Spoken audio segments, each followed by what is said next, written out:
تو محبوب خدا موجود ہے۔ سید و سادہ ایک مولانا رومی کی ذات، اور پھر اس کے ساتھ ساتھ میں نے طریقت میں ہے حسن و جمال حبیب صلی اللہ علیہ وسلم، لہذا عشق بھی ہے اور کشمیر میں اسلام کی پھیلاؤ میں نہ صرف کشمیر بلکہ اگر ہم پورے بر صغیر کی بات کریں، ایران سے لے کر پورا تاجکستان، افغانستان، چین تک جو ان کے سفر رہے، جو انہوں نے محنت کی، جو انہوں نے کاوشیں کی، اللہ تبارک و تعالیٰ نے ان کاوشوں کے بدولت ہماری اس خطۂ کشمیر کو اسلام کے نور سے مالا مال کر دیا۔ میں مبارکباد پیش کرتا ہوں مفتی صاحب کو اور پوری ان کی جماعت کو، اکابرین کو، علماء کو، اساتذہ کو، جنہوں نے یہ کتاب مرتب کی، اور مجھے بھی موقع ملا کہ اس کتاب میں بھی ایک اپنا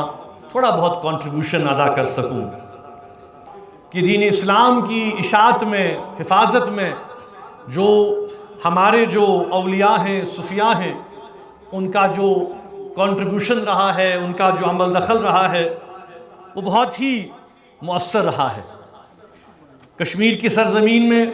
بالخصوص ایسی شخصیت، عظیم شخصیت رونق افروز ہوئی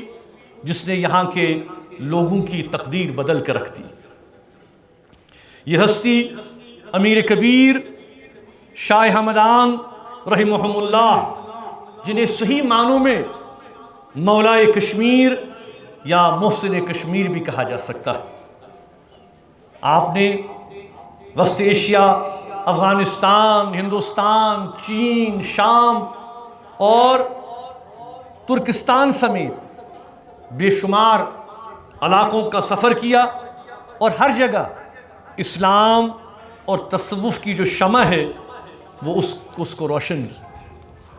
حضرت امیر کبیر پر بھی بہت کام ہوا ہے، جو ان کی دینی تصانیف ہیں، تقریباً 70 تصانیف انہوں نے مرتب کی، بلکہ کچھ مورخین تو 117 تک ان کی تعداد لے جاتے ہیں۔ بہت سے کتابچے ہیں، بہت سے ان کے موازنات ہیں، بہت سے ان کے مخطوطات ہیں، اور جس میں کہ بہت سے جیسے کہ اوراد فتیہ، تو جس طرح کہ الحمدللہ ہم سب جانتے ہیں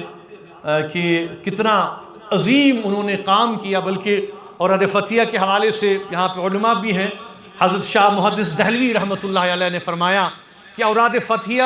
جو انہوں نے مرتب کیا، تو وہ اس سفر کا جو انہوں نے سفر کیا، پورے اس علاقے کا 1400 اولیاء سے انہوں نے ملاقات کی، اور اس کے بعد یہ جو انہوں نے اوراد فتیہ، ذکر و اذکار، درود و اذکار کا یہ مجموعہ اور یہ دعائیہ ایک قسم کا جو رسالہ اور یہ اوراد انہوں نے ہمیں عطا کیا، جس کی ہم صبح خاص کر مساجد میں جس کو ہم ذکر کے ساتھ، محبت کے ساتھ پڑھتے ہیں۔ یعنی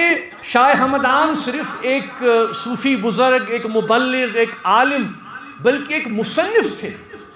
جنہوں نے بالکل حکمرانی کے حوالے سے، جو ذخیرۃ الملوک ہے، بنیادی لحاظ سے یہ ایک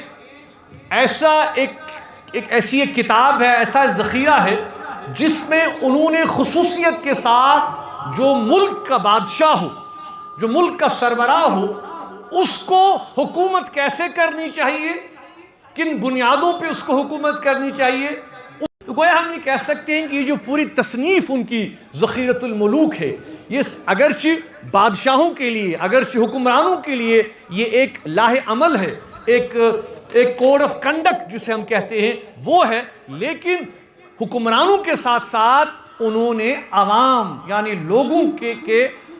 حقوق اور لوگوں کی ذمہ داریوں دونوں کی اس میں بڑی زبردست تشریح فرمائی ہے کہ لوگوں کی کیا ذمہ داریاں بنتی ہیں اور لوگوں کے کیا حقوق ہیں، اور عوام اور جو حکومت ہے، حکومت کی کیا ذمہ داری ہے، حکومت کی کیا جو ہے وہ رسپانسبلٹیز ہیں۔ اسی طرح سے اگر ہم دیکھیں کہ جو معاشرے میں شاہ ہمدان فرماتے ہیں کہ معاشرے میں امن اور ہم آہنگی کے لیے حاکم اور عوام دونوں کو تحمل اور بردباری کا مظاہرہ کرنا لازمی ہے۔ قرآن کی واضح تعلیمات میں فرماتے ہیں کہ آپ غیر مسلم رعایا کے حقوق پر زور دیتے ہیں اور فرماتے ہیں کہ ایک عادل حکمران پر لازم ہے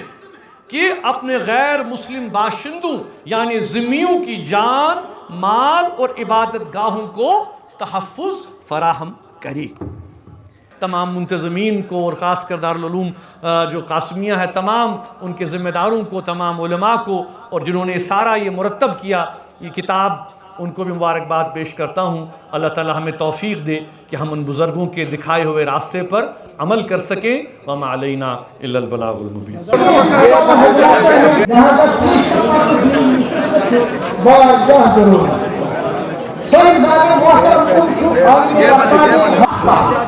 ان کے